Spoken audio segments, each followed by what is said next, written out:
welcome to Bewusst TV. I'm sitting here with David Icke, and this is, I think, my second interview. I was at your place was it 2007 or something, and yeah, a lot of things have happened since then. But we have to start from the beginning, so to say, for the audience who don't know you, David Icke. Most people know you, but not everyone. And we have to, for starters, we need to talk about what you are associated most with. That is the reptilian agenda, and that we are divine beings, but we are manipulated from beings that are not from here, or what, and that they are actually the royal family, the British royal family is involved with reptilian beings. How does it work? Crikey, how long you got? It's something that I've been researching is a hardly applicable word in some ways, because to research means to look for, and you do that, of course you do, but after some extraordinary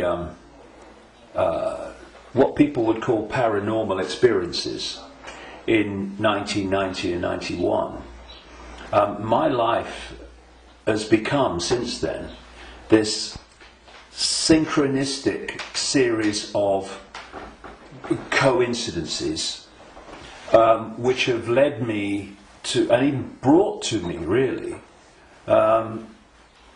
people, personal experiences, documents, books, and all these different sources that have put information before me in a very coordinated way, like some hidden hand is passing information to you. And it's not just random information, it's information that very clearly, as it comes into my life, has a direction.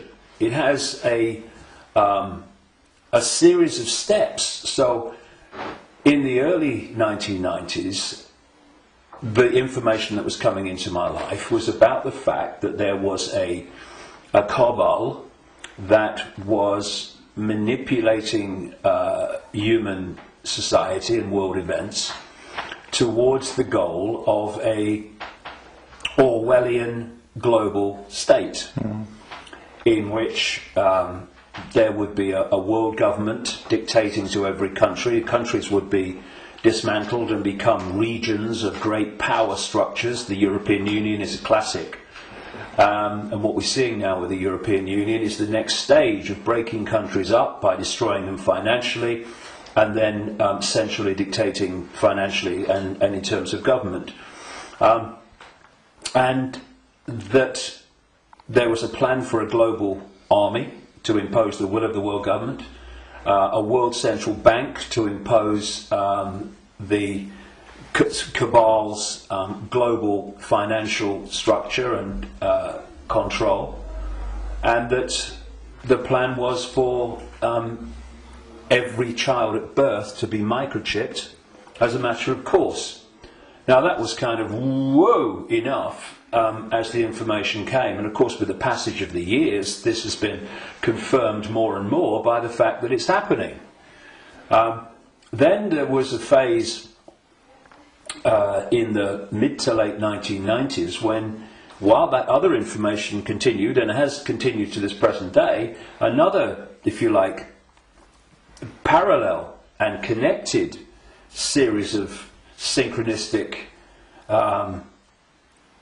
situations happened in my life which brought information to me, and this related to the fact that the network of families which go back to the ancient world that are behind this control system I've just described and its ambitions actually take a non-human form, a not just reptilian, though that seems to be the dominant one, and I moved on from that too and gone into other levels of it beyond that. But that there is a non-human force behind this attempt to lock down the world. And then from about 2002, 2003, right to the present day, all these continue. Once they come into my life, these different areas, they continue together. That's why I work 12, 15 hours a day, keeping up with it. But This third phase, from about 2000-2003, was the most important. Because without this, you can't really understand the rest.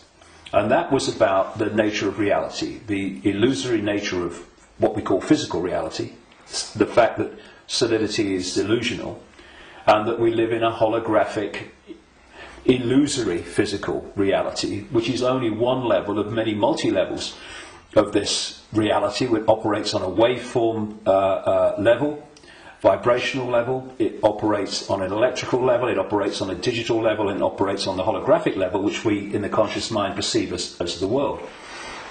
And to appreciate that when I look through my eyes, another illusion funnily enough, which is why when people have near-death experiences, they leave the body and they're looking down on the body with the eyes, but they're still seeing.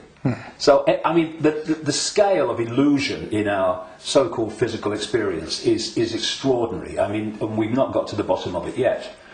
But it is that when I look through my eyes, shall we say, that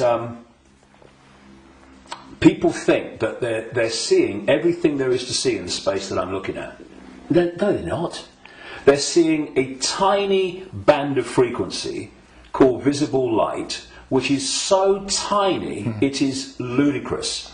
And the rest of what exists in this universe, and even mainstream science would say this, although it's Stone Age science I would suggest, but even it sees this, that the overwhelming vast majority of what exists in this universe, in energy, matter, mass, whatever you want to call it, its different forms, we cannot see. And therefore, we are living, if you like, in like a holographic television channel. So, all I'm seeing now as I look here is this tiny frequency range called visible light. Channel 1. Yeah, but all the other levels of reality also share the same space as the one that we're experiencing. And, you know, we've got digital television coming in now and all that stuff, but if you take the analog version of television, radio too, they are sharing the same space without interfering with each other, because they're on different frequencies. And thus, interpenetrating this reality that we experience with a conscious mind, it are all the other realities where very, very different worlds are manifest, and with very different what we call laws of physics. And so it's from these frequencies that are very, very close to this one that we use the term with radio and television where interference takes place. And if you have two radio stations that are well away from each other in the frequency band, then they don't interfere with each other. One's not aware of the other one. But you get two frequencies that are close, and you can get, it might be dominated by one, but there's interference from the other. Why? Because the frequencies are very close. Well, these manipulating entities, forces, shall we say, operate from a frequency band that's very close to this one, but not this one. So but we might not see them, but they might be here. Well, let's give an example. You'll see stories of UFOs appearing out of nowhere and disappearing into nowhere. You'll hear stories about people saying this entity appeared out of nowhere and disappeared into nowhere. Well, they haven't disappeared. And they haven't appeared out of nowhere. What they've done is they've entered the frequency band that we can decode, the visible light frequency band that I'm talking about, and when it enters that, we start decoding that information because it's now in our ability to do that. And as we start decoding it, bang, to the observer, it appears that it's just come out of nowhere. And then it leaves that frequency range, and to the observer it's disappeared into no, it hasn't. It's just left that band that we can decode, which is tiny. And so when I find this particularly compelling when I go around different ancient beliefs and explanations of what's happening, and you find that although they're using different names, they're telling the same story. For instance, there was a group of people, or shall we say a belief system, which goes back hundreds of years and has become known as Gnostic. This was the belief system of people that ran the Great Library of Alexandria, with Hypatia, who was slaughtered by a mob inspired by the Roman Church, because that library carried information and knowledge that would have, as it circulated, demolished the Roman Church's version of everything. And it was challenging the Roman Church version of everything. And what's interesting is whenever you come across the Gnostics' belief system expressing itself, you see it's followed by slaughter, suppression, and the destruction of that knowledge. So the Cathars in southern France were Gnostics in terms of their belief system. We'll go into what that belief system is in a second.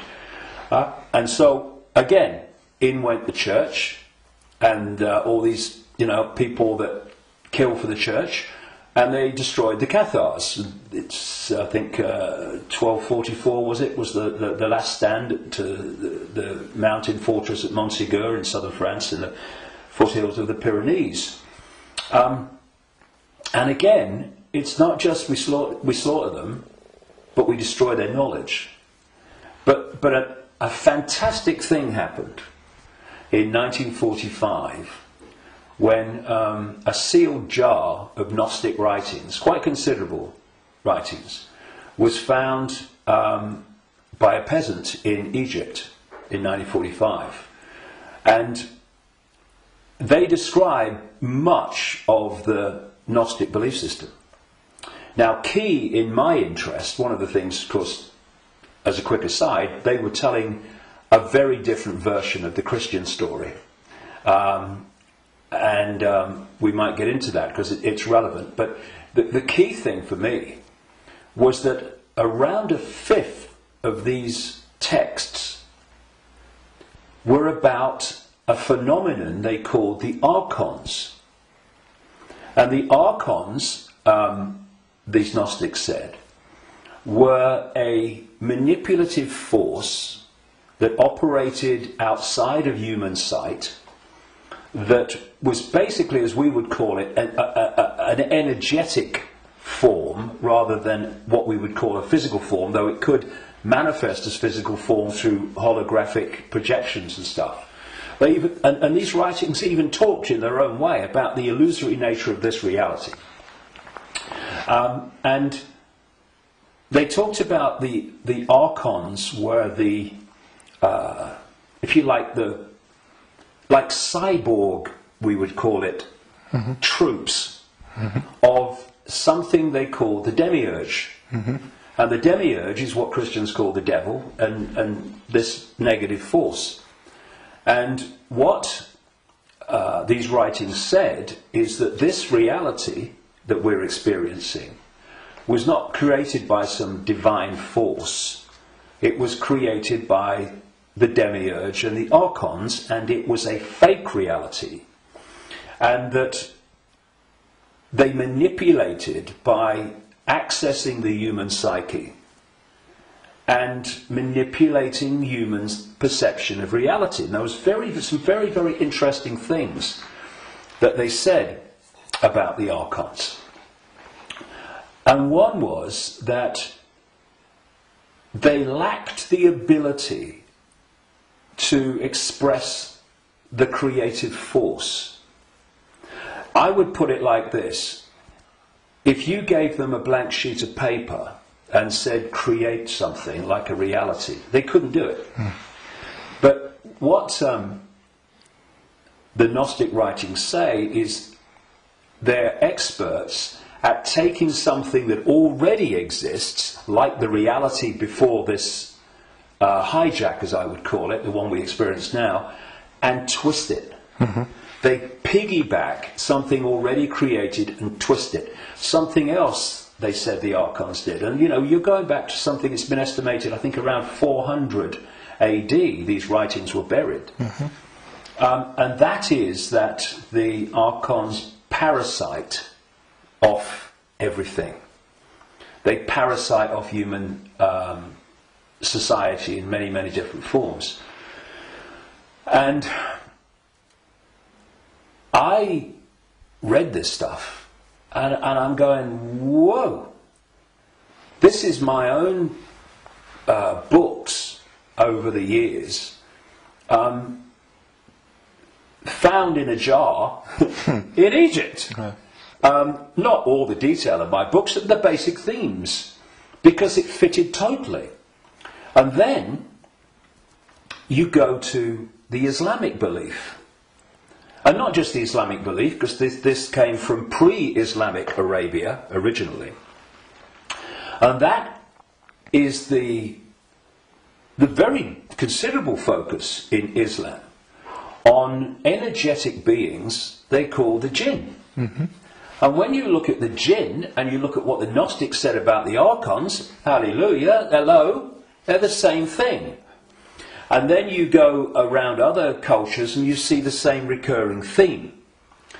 And so when you look then at human society,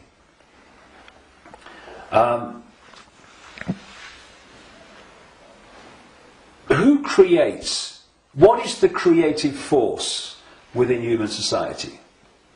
Humans. Should be. Mm-hmm. What do these families that I've been exposing all these years, what do?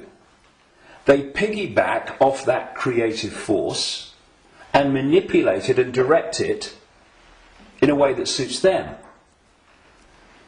What do these network of families also do? They parasite off human effort, human labour, human energy, human creativity. The banking system, I rest my case. What is the global banking system except a structure totally focused on parasiting the energy and off the efforts of the human population? What is taxation in the way that it is today? It is parasiting off human efforts and human creativity. So what I also found interesting is that the Archons are described as we would say, like cyborgs. They almost like, they're computer-like. Mm-hmm. And they serve this force they call the demiurge. Well, I've been talking about these reptilian entities that operate outside human sight but can come in, and the Archons can, but they can't stay for long because of the frequency difference. They can come in for a while, but it takes so much energy to stay in our reality because it's not their natural frequency band that they can't stay for long. And what they've done, just as a quick aside before I continue that thing about the reptilians, what they've done is they have created a network of bloodline families going way back to the ancient world, which represent their interests with invisible light because they can't come here and stay for very long. So these families, where their outer human form, if you like, is operating within the frequency band of visible light, they are the Archon representatives within human society. And this is why you get this network of families that sit on top of the banking system, the transnational corporation network, the media ownership level, top of science, top of the education system, top of the military, top of the global intelligence network. These are these families representing what the Gnostics call the Archons. And I was just going to say a few minutes ago, when you look at how these Archons are described, they're just like the reptilians that I've been writing about for years, in terms of their computer-like structured to the point of obsession society, which absolutely knows its hierarchical place. Every level knows its hierarchical place in it, and it's very robot-like and computer-like. It's not a flowing creative force. It's very structured, boom, boom. And that's how the archons are described. They have no compassion, no yes. I mean, empathy. The only one time I've taken psychoactive drugs in my life was in 2003 in a rainforest in Brazil, when I took a rainforest potion called ayahuasca. And I went into... I had an amazing time. Some people have bad time on it. And for 5 hours, this voice, so strong when I went into an altered state of perception, talked to me so loudly and so powerful about the illusory nature of reality for 5 hours. And when I came back, and because I had instant memory of all of it, when I came back and checked it all out, you could see very quickly that mainstream science, in all its different disciplines, has shown that what I was told that night is true, but because the disciplines are kept apart and are war with each other for funding and precedence, that the dots never get put together, because they're not meant to. We're not supposed to know what reality we are experiencing. It gives us too much power once we know. And this voice said to me at one point, about when he's talking about the computer-like nature of these manipulators, if you programmed a computer to abuse a child, would the computer have any problem with it? No. Why? Because it would just decode the data and act in line with the data, the software program. And this reptilian force is very much like that. Very structured, very predictable. And interestingly, because most people don't realise this, but one of the most important parts of the human brain in terms of human behaviour and response and reaction to situations is called the reptilian brain, or the R complex.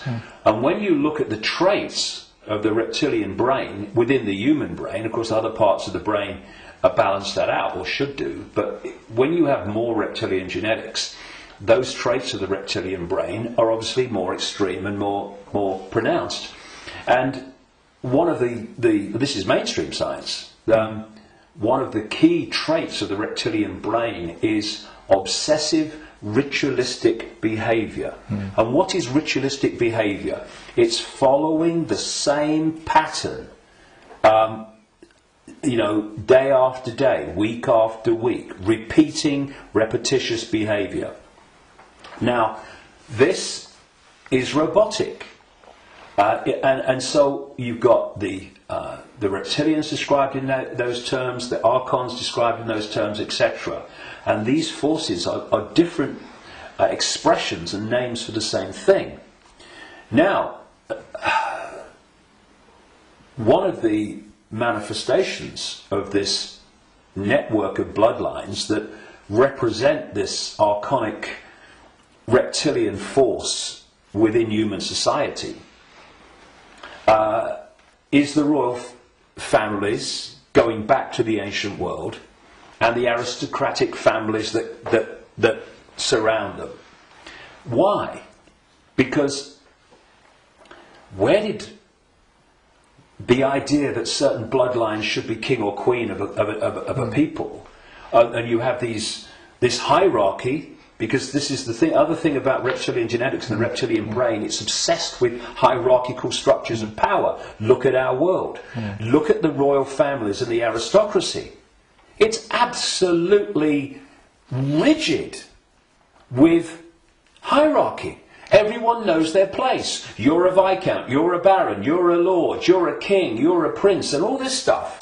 This is the human expression, or the partly human expression, because they're hybrids, of the reptilian archon obsession with hierarchical structure manifested in our world. Because what they're doing is bringing that archonic reptilian reality into our world and making our world like theirs, more and more and more. Now, we have this thing, of course, going way back, which goes under the title of things like the divine right to rule. And what is that? That's the right to rule because of your bloodline, because of your DNA. And we have the ancient emperors of China claiming the right to be the ruler because of their descendants from the serpent gods. And the association between the serpent and the snake with royalty and royal families and royal bloodlines, just follow it back. And so you look at these royal bloodlines that have come through, because what happened is that there came a time when the human population started to reject overt, in-your-face dictatorship from royal bloodline.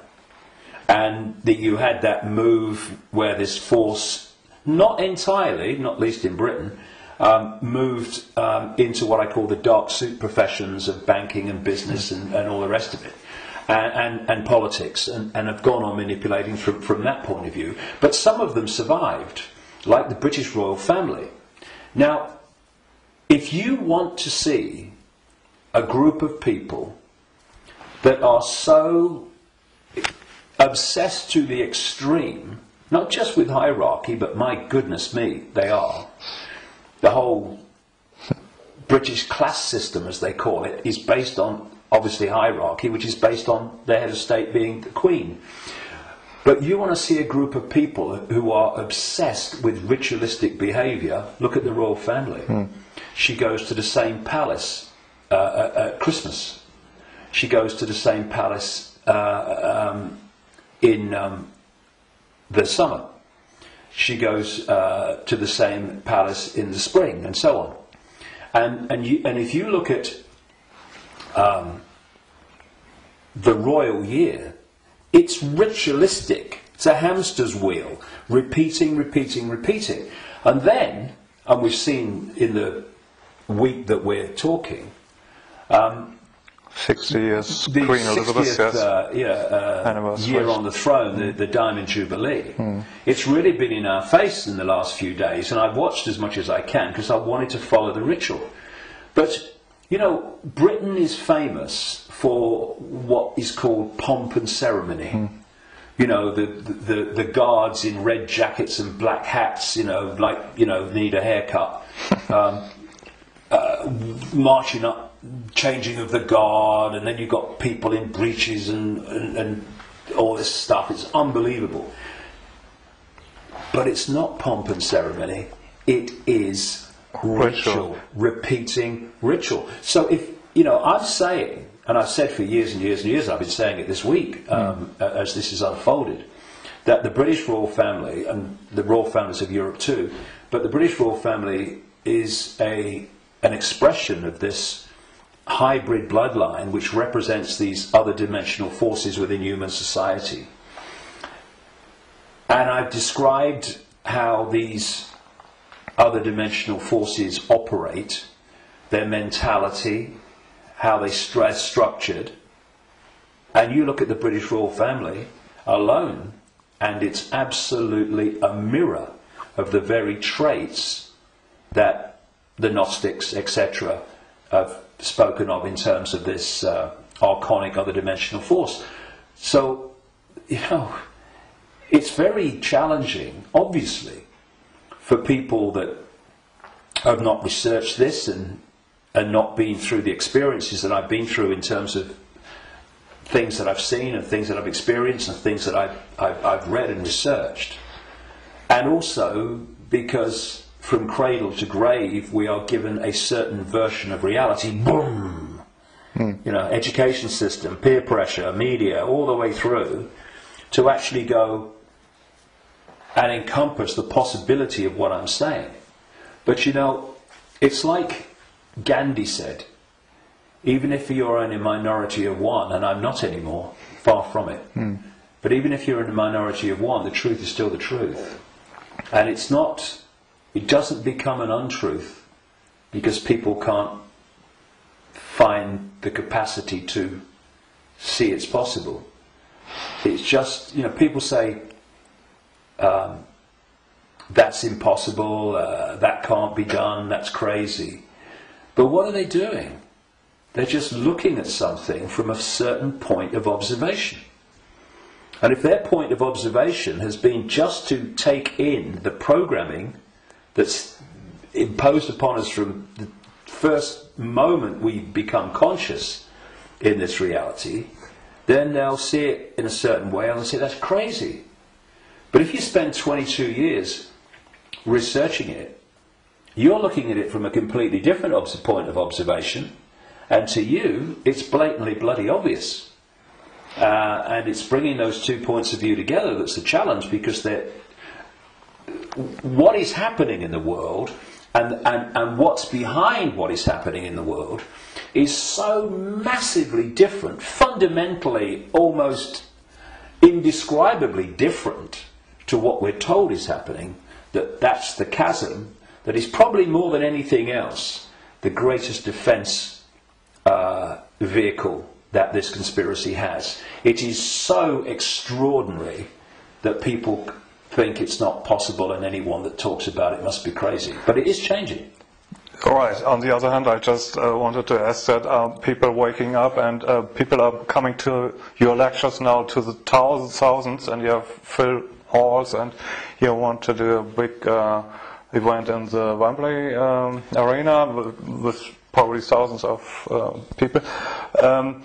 So it's important, if you know all these things, that they're pretty frightening, that we are being manipulated for thousands of years. On the other hand, we are divine consciousness, you said, and we just have to change our perception.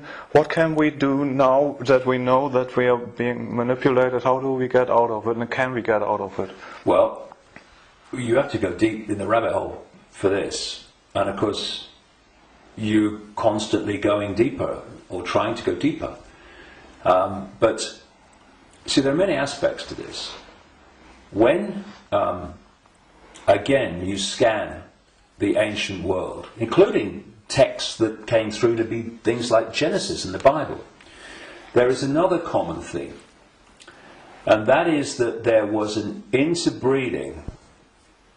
I'm sure it was direct interbreeding, but interbreeding. There was genetic manipulation of the human form, and this is my view after 22 years of researching this and the information coming to me. Before this force hijacked our reality, humans were very different, and it's so different. I won't call them humans, I'll call them earth people. And they were a heart-censored society,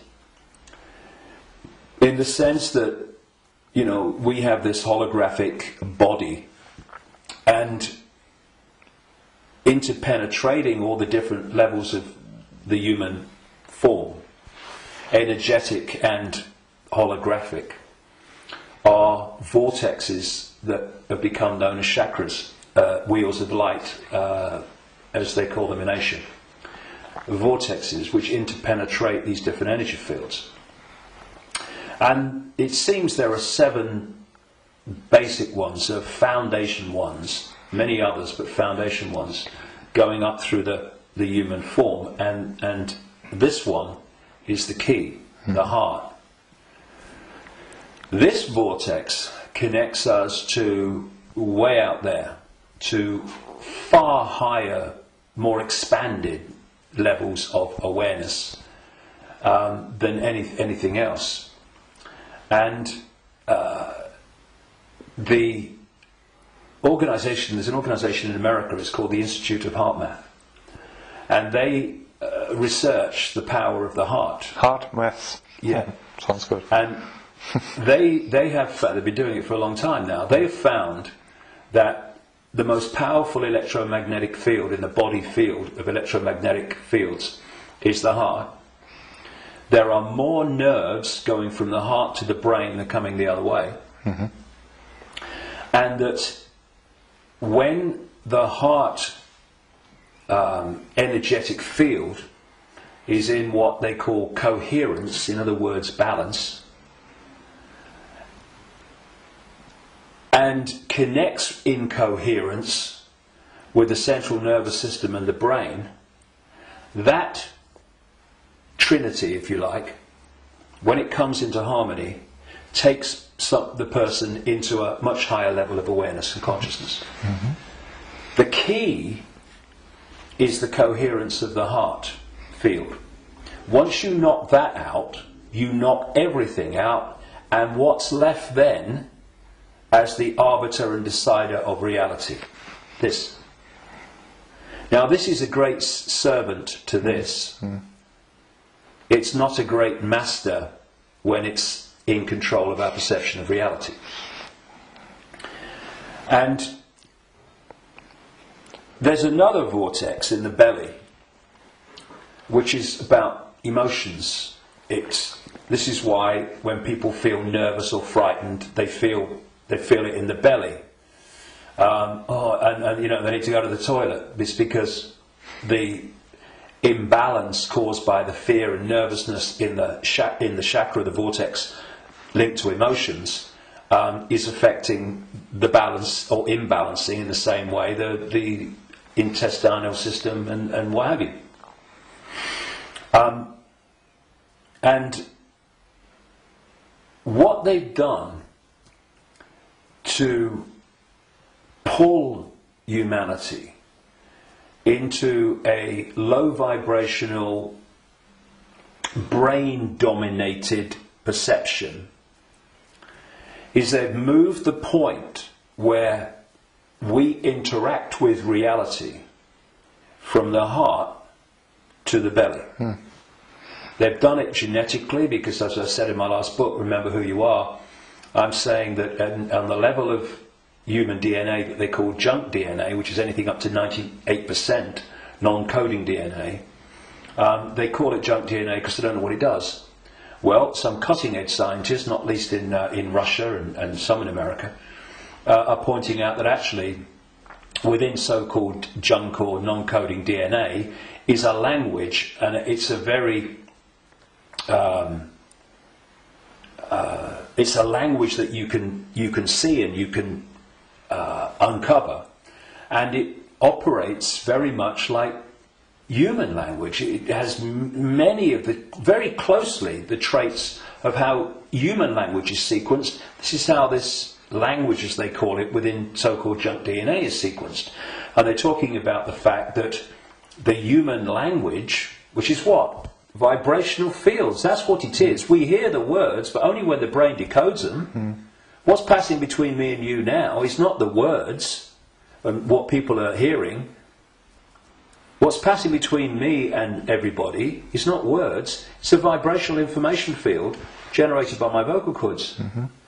People are only hearing the words when they decode that information. So everything is vibrational waveform at its base, even language. DNA is waveform, like the body is waveform in its base state. And they're starting to uncover this language, and it fits absolutely my contention that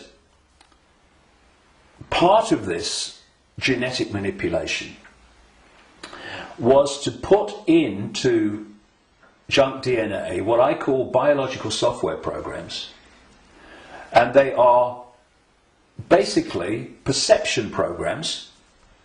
So if you put a disk into a computer and the computer starts to read it, on the screen, the computer's symbolic perception is read from the disk. Well, what if we had biological software programs running through from junk DNA, this language they're finding, and we were reading them into a perception of reality? The other key side of this is that there are emotional biological software programs in there that are running all the time. And when you are reading those, then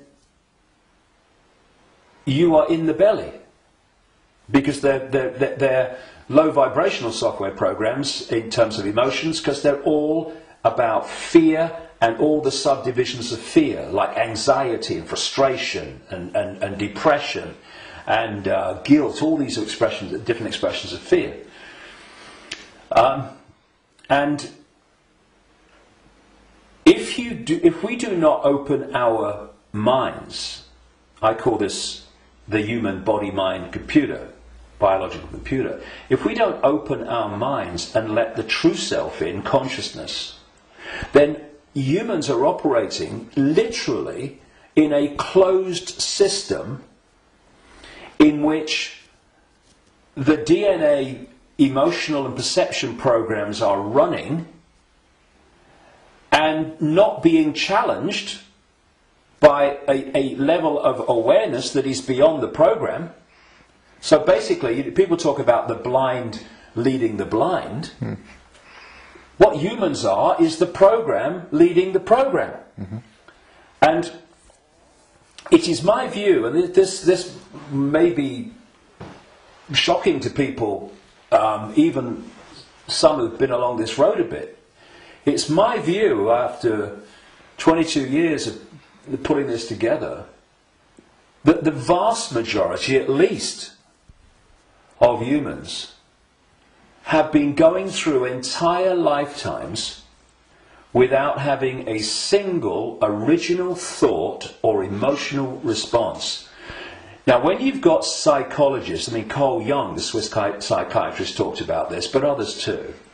When you've got psychologists that say that they can break down the human personality into 12 major archetypes and combinations of them, well, at the level of awareness, at the level of consciousness, at the level of the true self, we are infinite possibility within an infinite reality of infinite possibility. How on earth can you break down that into 12 major archetypes and combinations of them? It's ludicrous, you can't. But what can you do that to? Computer programs. And that's what we are. These archetypal personalities are actually software running, perception software running within junk DNA. Now, put all this together, and that has moved us from a heart-centered society, connected out into a greater level of reality. This is the innate intelligence. This is supposed to serve this, not be the governor of perception. That's why this knows, and this thinks has to work it out. People don't go, my intuition thinks, no. My intuition, and we do this, don't we? My intuition just knows. Because instinctively, on a subconscious level, we're going to that point of true knowledge, beyond knowledge. This is knowledge awareness.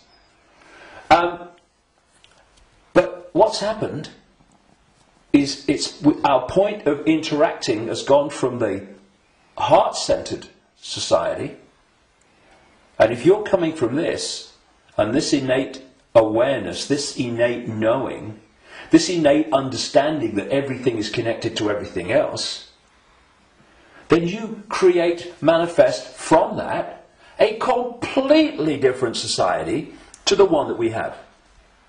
What's the one that we have? They've moved it into the belly. Humans now, gold. I've got a cough. It's not the cough that carries you off. It's the coughing that carry you off it.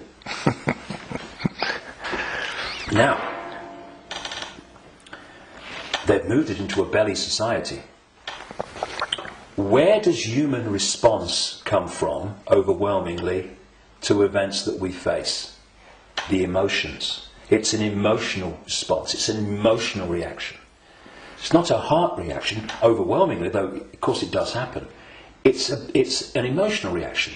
You know, this mass manipulation technique that I called a long time ago problem, reaction, solution, where they create the problem covertly, tell the people through an unquestioning mainstream media the version of the problem they want people to believe, and then they get the reaction from the people, do something, something must be done, and then they who have covertly created the problem got that reaction, do something, then at stage 3 openly offer the solution to the problems that they have created, which gives them the excuse to change society and advance the agenda that they're following.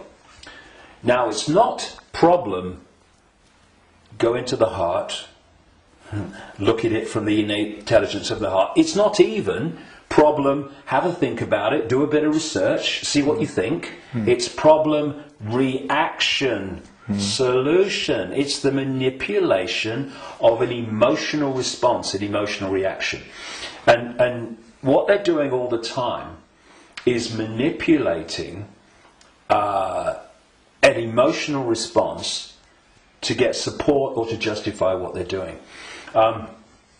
So, for instance, they'll tell you that Gaddafi was killing his own people and what have you, because they're looking for an emotional response. Oh no, we've got to stop him killing his own people. What they don't tell you, of course, is that the rebels were actually put in there, funded and armed by the NATO alliance to cause the problem. And then when Gaddafi's troops start reacting to what they're doing, shooting back at being shot at, then suddenly, oh, look, Gaddafi's killing his own people. Reaction, oh yeah, we've got to stop it. So this is happening all the time.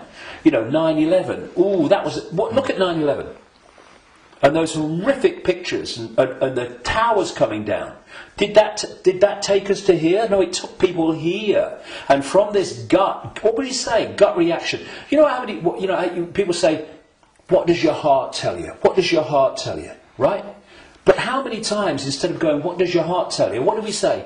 What does your gut tell you? Emotional response, emotional reaction. And so what they've done is moved us.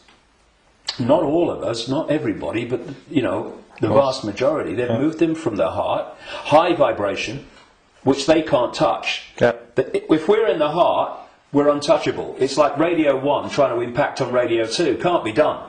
They're terrified of us going into the heart because it's over. So they move us into their stadium vibrationally. Because not only do they manipulate human response through emotion, they feed off human low vibrational emotional energy. They've turned us into their energy source, because they're an energetic source basically at their core. Well, we all are, but they're much more energetic than we are, because we're much more aware of the holographic, the so-called physical. And so when we eat food, we think we're eating physical food. There is no physical. We're eating holographic food. But the foundation of that food, which we decode into some kind of illusory solidity, is actually a waveform information field. All that these entities do is they feed, they get their energy source, not from a sandwich and a cup of tea, but directly, energetically. They absorb energy in its waveform.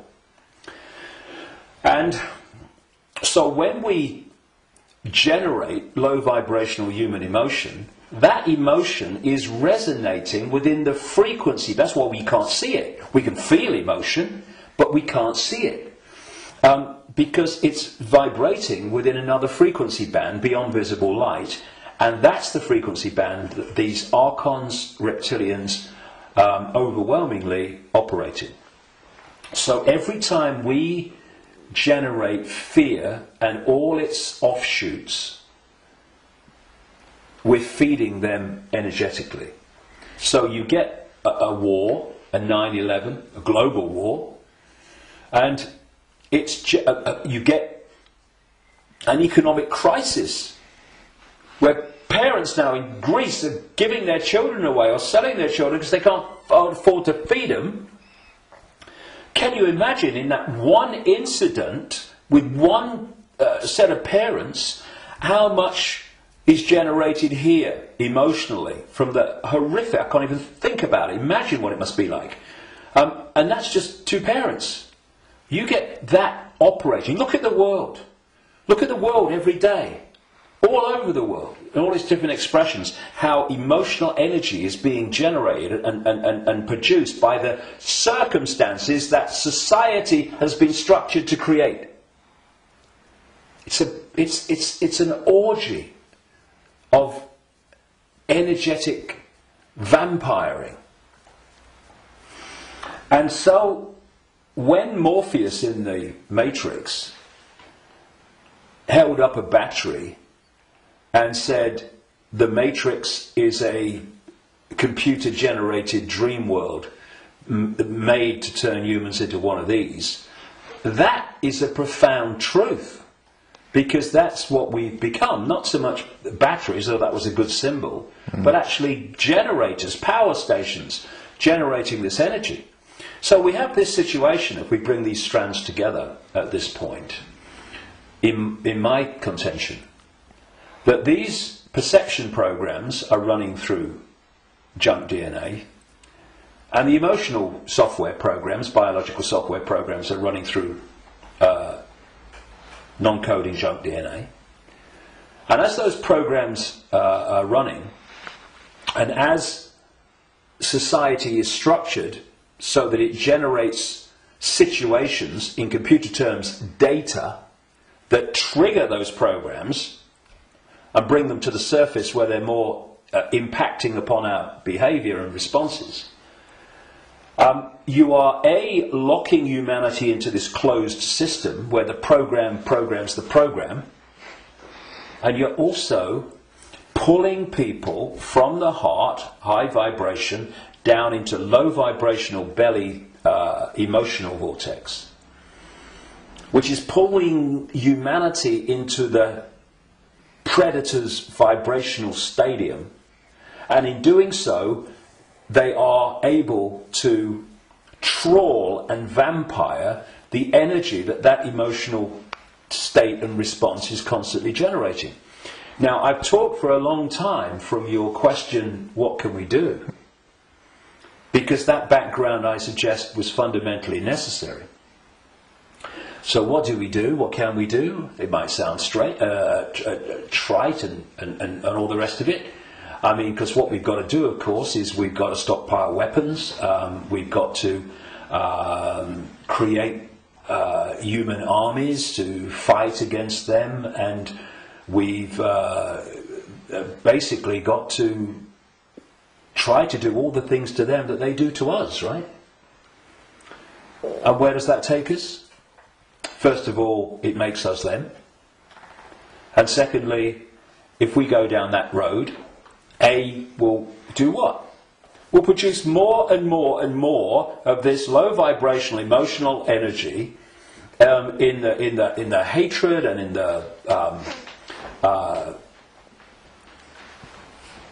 the anger that we produce. And we will also, if we go down that road, we will have symbolically weapons that manifest as a pop gun against state-of-the-art weaponry. So, although it's very macho and very, we've got to fight. I love Tony Blair once, he said, we've got to fight for peace. Sorry, can I just have some time to work that out in a darkened room, please? And it is something that, when you look at it, is very good for the macho we've got to fight him. But as a strategy of bringing this down, is doomed to failure and disaster. because it's playing the game they want us to play. And if you're in that macho mode and you think the whole spiritual side of things and stuff like that is namby-pamby, airy-fairy and a bit, soft, then what I'm going to say will make no sense. But if we are going to bring an end to something that has been created and perpetuated by something happening, then we can fight that something, or we can remove that something. And if you've got your finger in, a boiling pan of water, well, you can turn the gas off, or you can literally take your finger out. In other words,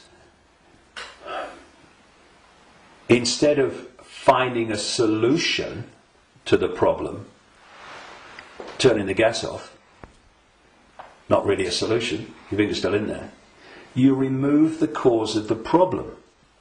The cause of your problem burning in the water is because your finger's in the frickin' water. So remove it. Done. And if you look at any situation that we want to change, you will always find that removing what has caused the problem is always far more effective than finding a solution to the problem that you've caused.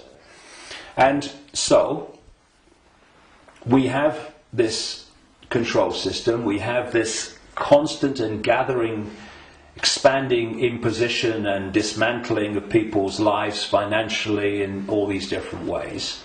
And we can say the solution is to fight the system and get out on the streets and fight and all this stuff.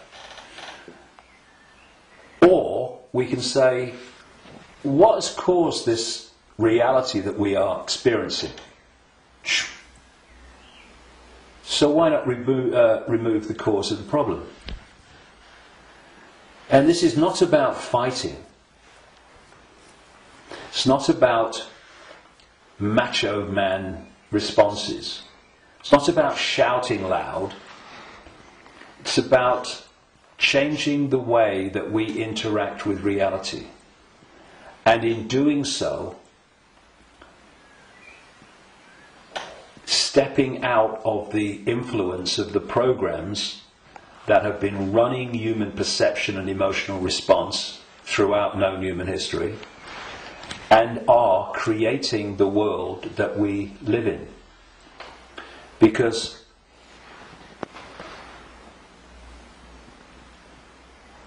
if I go back to what the Gnostics said about the archons, they have no creative energy. They can't make things happen. But we can. We can, yes. Which is bringing us to an interesting point. We can manifest. What this manipulative force has done has programmed humans to use that gift of manifestation to manifest what they want. And so, if we manifest from our perceptions of reality, then manipulate their perception of reality, and they'll manifest what you've manipulated them to perceive as reality. So, I see people challenging war and conflict when their own lives are full of conflict. Now, we live in a holographic reality at this conscious mind level, and there's a very unique and fascinating trait and characteristic of holograms and holographic reality. Every part of the whole is a smaller version of the whole. So if you take, for instance, in the holograms that you buy in the shops, if you take the waveform holographic print, which is on the print in waveform information,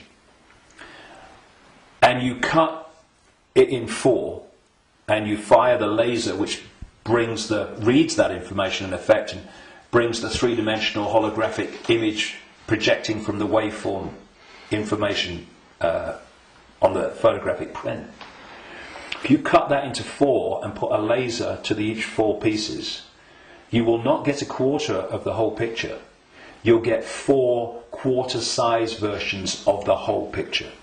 And this is why, or explains why alternative forms of healing, like reflexology and acupuncture and others, can find points on the ear and the feet and the hands and all different parts of the body that relate to the body as a whole.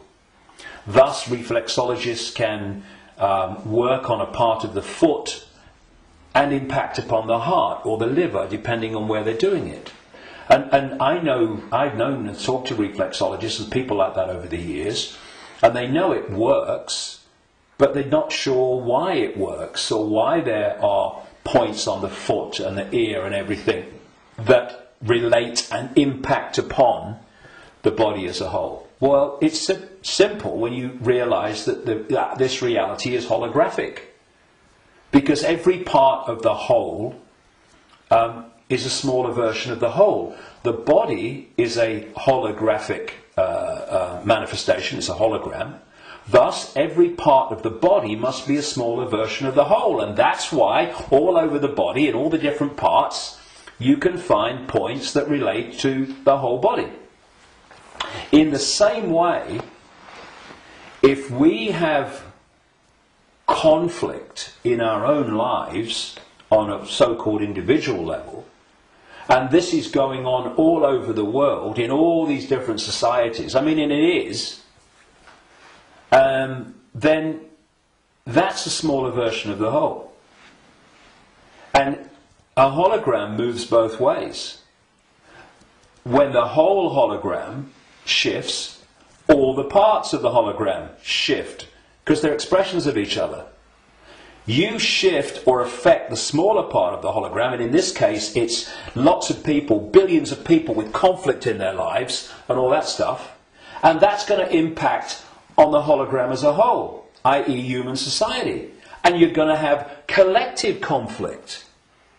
If we want to put the fire out of the whole, what we call human society and global experience, then we have to put the fire out in our own lives, because we are fueling the fire. We are creating the fire. This is why they want conflict and disruption at all levels of society, because they know that they're constantly impacting upon each other. We have conflict in our own lives. Collectively, we are manifesting collective conflict. You have collective conflict like bombing Libya and Iraq and what have you, and the global conflicts. Those collective conflicts then impact on the individual that reacts to them with a lot more emotional, based emotional response. So everything is connected to everything else. Everything's impacting on everything else. Now, those behind this manipulation of human society, they know that. And they have been playing humans like a violin for so long. And this is why, not the only reason, but this is why they created human religions in this part of why, because there were many whys for that, and why they created human science, which is, I call it Stone Age science. It's song sheet science. It's not science.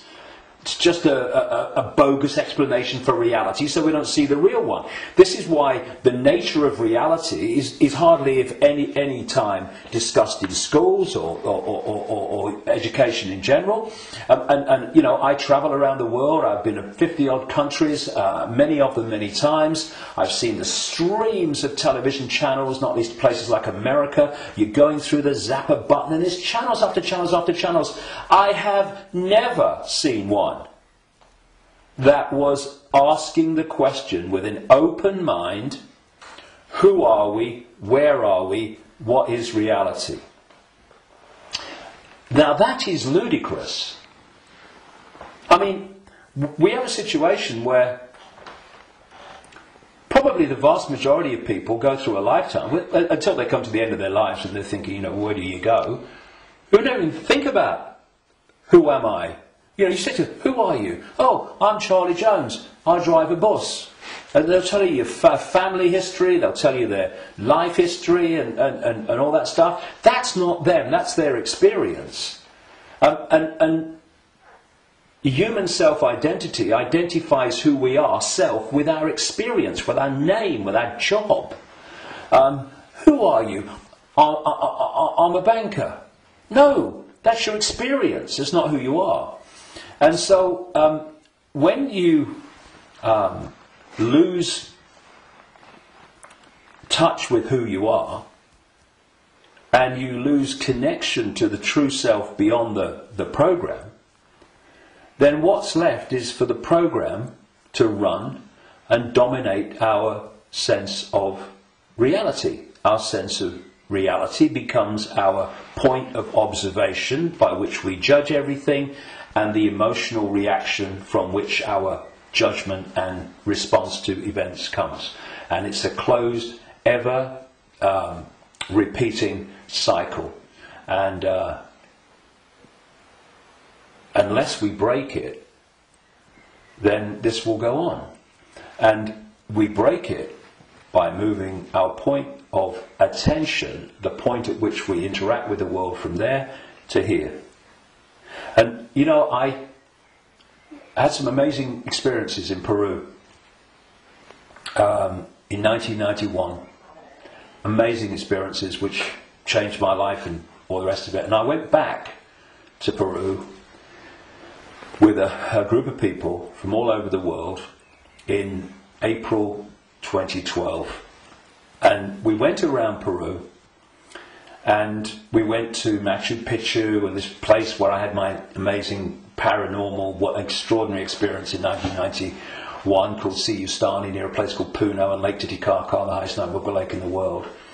And this group, all of us, were going around these places, and what these places were heart places. Mm-hmm. When you went there, you interacted with them from here. And the behaviour of the group and the demeanour of the group was laughter and joy and happiness. Then there was one day, and this really, you know, I've been aware of all this for a long time, but you know what it's like. Sometimes you have an experience and it goes bang in your face. And there was one day towards the end of the trip where we went to a place called Kiwanaku, just over the border in Bolivia. It's an ancient site, very famous ancient site if you look at the history and accounts of South America.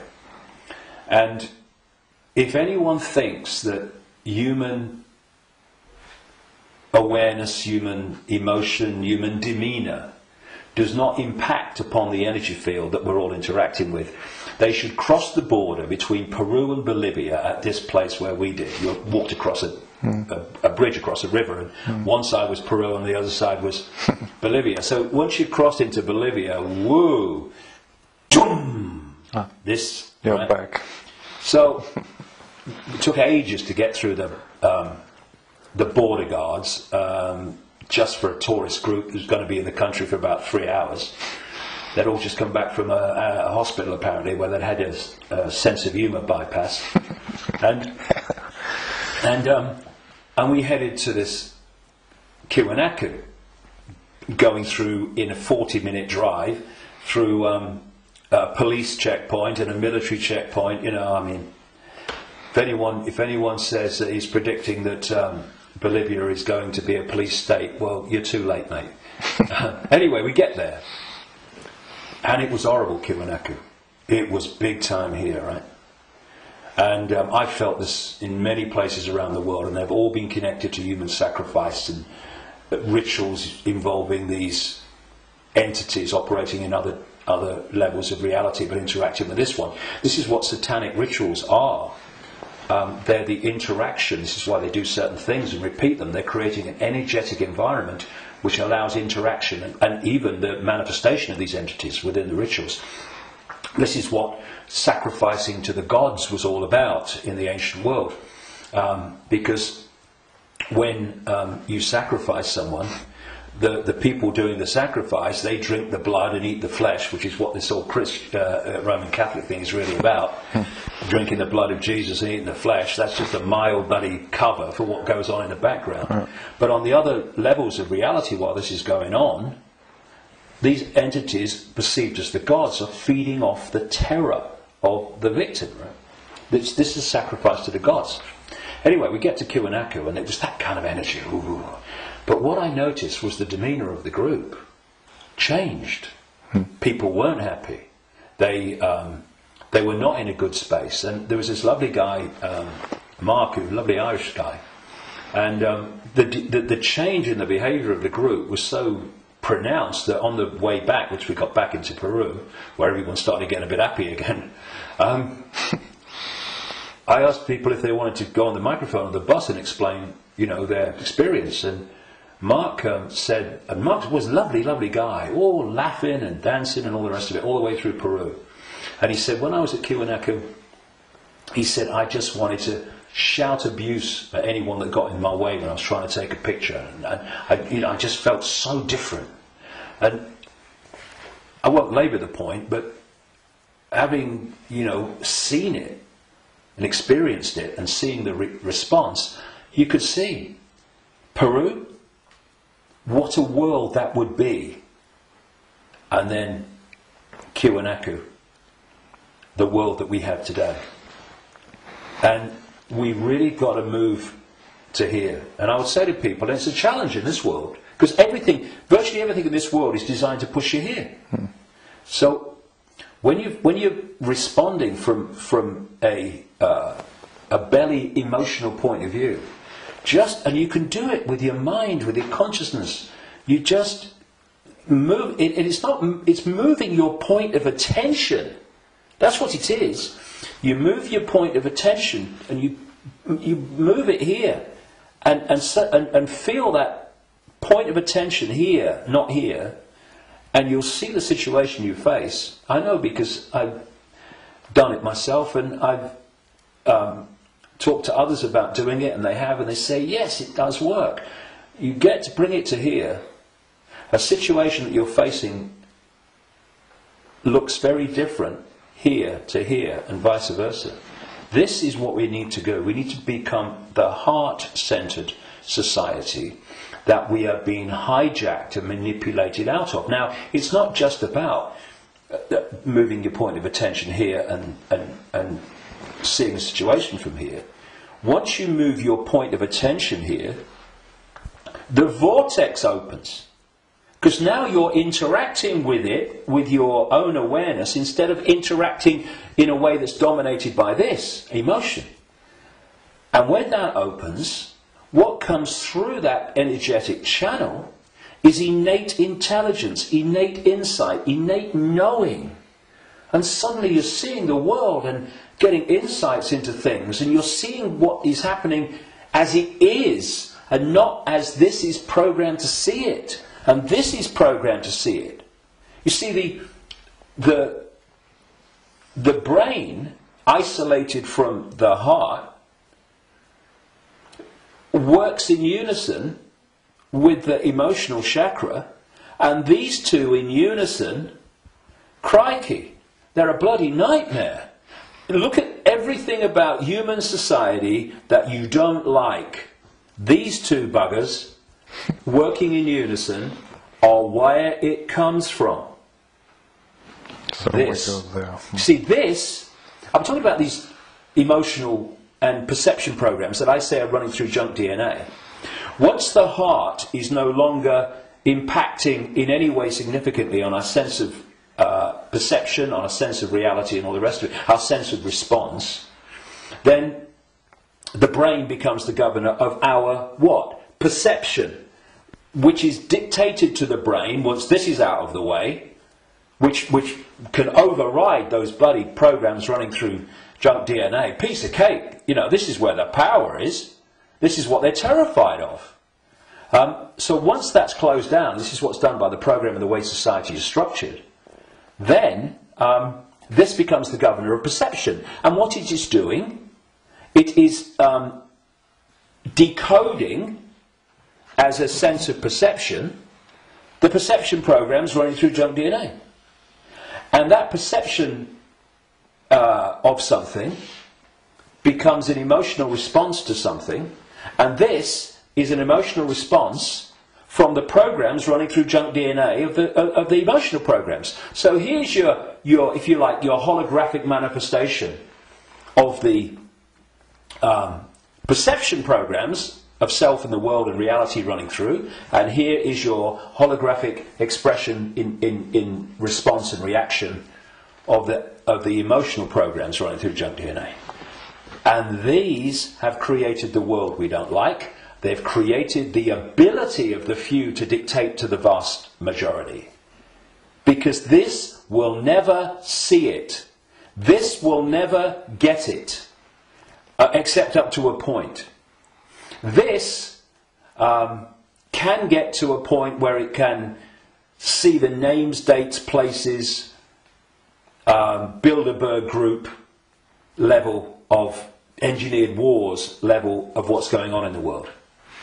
But seeing where that is coming from, what's behind it, you've got to go in here. Because if you don't, you can't get into the rabbit hole. Because this can only go so far. And it's my view, and in my experience anyway, that if you are an expert in 9/11, in engineered wars, engineered banking scams, manipulated political nonsense, then you are still walking around the outer rim of the rabbit hole. You've not even entered it yet. Because it's still the movie. This holographic reality is like a holographic movie, and when a movie has hit the screen, that's it, it's a done deal. You've got to change the movie now. And that's what this world is, this holographic world. Because what the human body computer is doing is taking vibrational waveform information, which is what the five senses do. It's turning it into electrical information, same information, different form, and it communicates that to the brain and the whole genetic structure, in fact, and that decodes it through into the digital and then the holographic. So the holographic, this apparently physical world, is the end of the story. That, in movie terms, is the movie hitting the screen. You ain't going to change it. You won't stand up in front of a movie screen and start shouting at the screen and telling the movie to change, will you? People will go, you're mad, mate, you're mad. If you want to change the movie, you've got to change the reel. It's being projected from back here. But that's what we're doing. You know, so many ways that people respond to this conspiracy when they meet it at some level. It's, we must get out in the streets and protest. Well, I'm not saying don't. But that's still trying to change the movie when the movie's hit the screen. If you come back and go deeper in the rabbit hole, and you understand where this movie's being projected from, which is from other frequency bands of reality through the Illuminati families and the Illuminati structure within visible light human society to become the movie we call human society, then you can go back to the point it's coming from, and therefore you can change what's coming. You can change the movie. And that's what we need to do. And to do that, you know, those that And I'm not knocking the 5 sense level of the conspiracy and communicating it, 9/11, manipulating. I'm doing it every day on my website. Books are full of it. We need to know that. But if we only do that, then basically we are seeing the outcome. We are not seeing the origin. And you cannot change an outcome without changing the origin. And so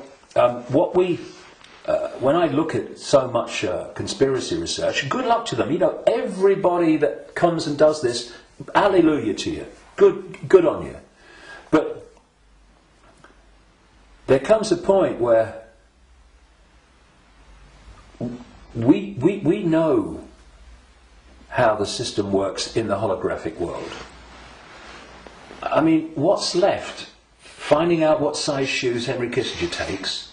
Yes, on a daily basis as it unfolds, we need to, you know, keep with it. But, okay. But are we going to become recorders of our own enslavement? Oh, see, I told you they'd do this next. Look, they're doing it. If we do that, we've moved from not knowing that the prison's being built around us to seeing the prison being built around us. But there's a common theme between the two of them. The prison's being built around us. And that's fine if people want to do that only. I'm not saying don't do it, but to do it only and ignore where it's coming from, therefore the solution or the removing the cause of the problem. The people who only do that will record and record and record and record their own gathering enslavement and the enslavement of humanity until we wake up. Would you come with me, sir? I ain't waiting for that. We need to change where it's coming from. And for that, there are some major challenges for those in the conspiracy research arena who are dominated by a sense of patriotism and dominated by a sense of a religion. Because patriotism, in the sense of, I'm not saying don't, love your country and love your culture, nothing like that, but patriotism in the sense of self-identity, I am an American, I am an American patriot. No! That is your experience. What you are is infinite awareness. All that is, has been, and never can be. All possibility. Having that experience. And I'm a Christian. No, you're not. That's the belief system you have chosen to take on as your persona. But it's an experience of being a Christian. It is not who you are. And if you self-identify with being a Christian or being a Jew or being a Muslim or being a Hindu, again you are in a self-identity which is self-identifying with something that's not you, and also, and this is in terms of getting to the origin, it means that you are not going to go, I've come across this all the time, me. I mean, I'm the guy that people in mainstream society, they see conspiracy researchers of the 5 sense nature as extreme and crazy. A lot of them see me as extreme and crazy. Sure. Because if you think that all you need to know about life and reality is between the covers of two covers of a book written by who knows when, in who knows what circumstances, the Quran and the Bible and all the rest of it, then and what that tells you are and reality is and how it all works, you ain't even gonna begin to go down the rabbit hole into the areas that we need to understand. Because if you do, you immediately realize that your religion is part of the conspiracy. We talked earlier about the archons and this demiurge, that this like devil figure, as Christians would call it, that the Gnostics talked about in their texts. Well, that demiurge and those archons, those jinn, and whatever you want to call it, those reptilians and all the different facets, they are the force that the major religions worship as God. Yeah. It is the Islamic God, it is the Christian God. What, being controversial now, aren't I? I have been known to. I don't care. I want the truth, not the popularity contest victory. It's the God of Islam, it's the God of Christianity, it's the God of Judaism. Yahweh! Oh, that's the demiurge. That's this fake manipulator of creation that the Gnostics talked about. So we got this situation. Please tell me it's not true. I'm afraid it is. But it doesn't have to be. We just change it. And it's gone. But where this unseen network that the Gnostics talked about, all these people talk about, have created this conspiracy, this network of human manipulation of politics and business and banking and all the rest of it. And some people, increasingly large numbers of people, fantastic, have started to see that and challenge it and try to expose it. But at the same time, they are welded to religions that are worshipping the very force that created what they're trying to expose. And I suggest what we need is, yes, to move here, to open this and let consciousness in, but we also need a blank sheet of paper. A blank sheet of paper that says, okay, all preconceived ideas over here. All preconceived beliefs and perceptions of reality over here. Now, from this point, what goes on that sheet of paper in terms of my perception of reality comes from information, comes from innate knowing, does it feel right, and comes from it standing up on the basis of credible information and intuitive knowing. Now, some of these preconceived beliefs, they might be able to be put back. Mm-hmm. Maybe. I don't think many will. I don't think any will, really, but they can be. But they're not there on the sheet of paper dictating reality by reflex action. David Icke, he talks about shape-shifting reptilians. He's mad. It's not possible. No, you do not believe it's possible, and thus you are dismissing what is absolutely explainable,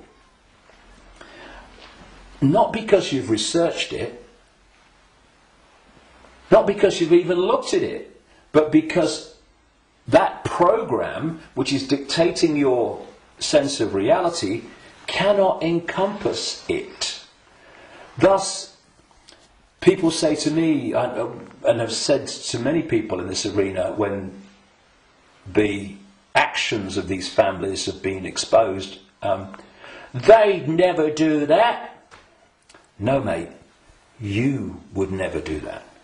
They would and are every day. It's this.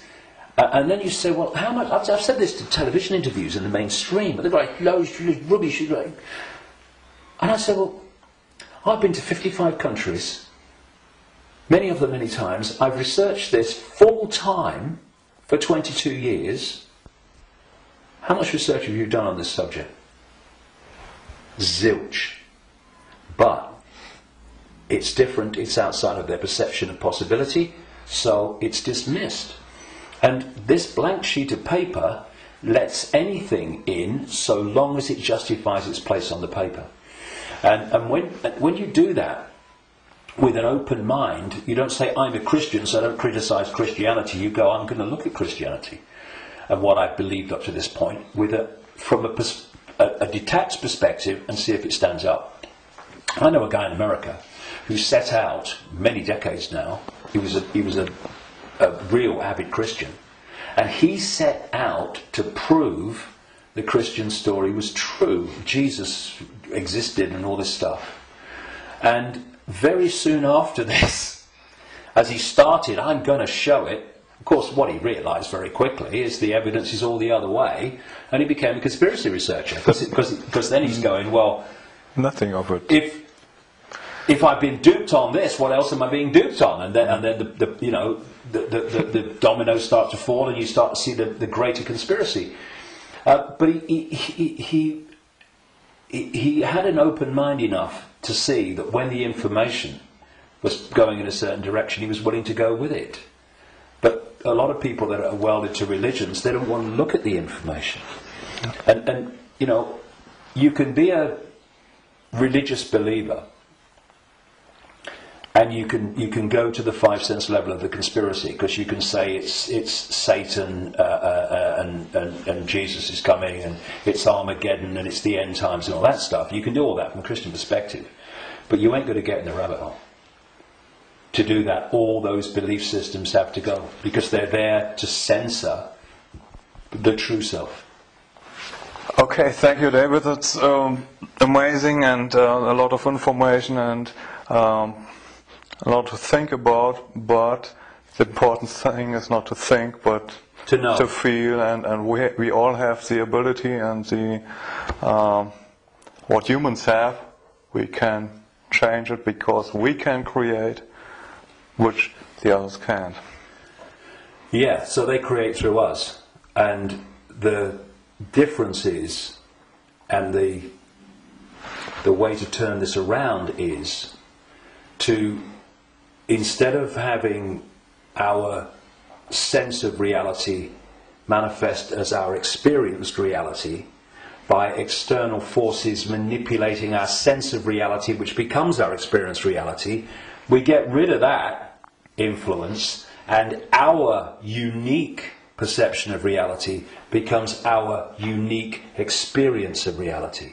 Do you think we've got a world worth living in then? Do you think 2012 is a year that a lot of people say then there will be a major change? Do you think that's happening? Well, I've not gone along with that in the way that it's just been described in many ways.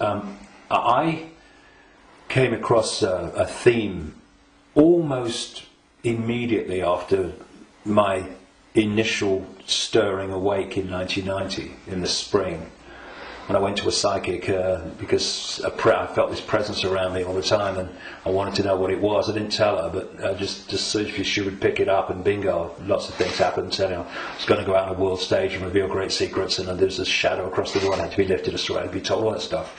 From that very earliest time, there was this theme that there was a vibrational change, which I would see now as a waveform information change, that was going to have many effects, but two major ones.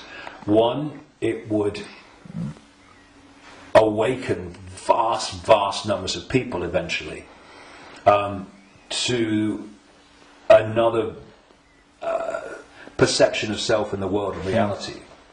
The less closed-minded would be affected first, but eventually people at that time who were absolutely in the bubble, in the box, would be affected. Well, it's happening.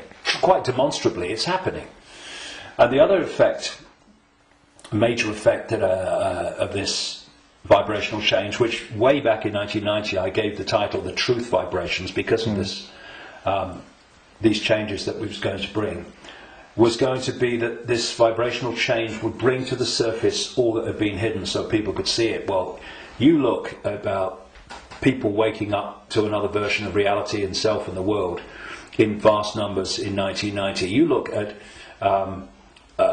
all that's been hidden coming to the surface in 1990. You know, what?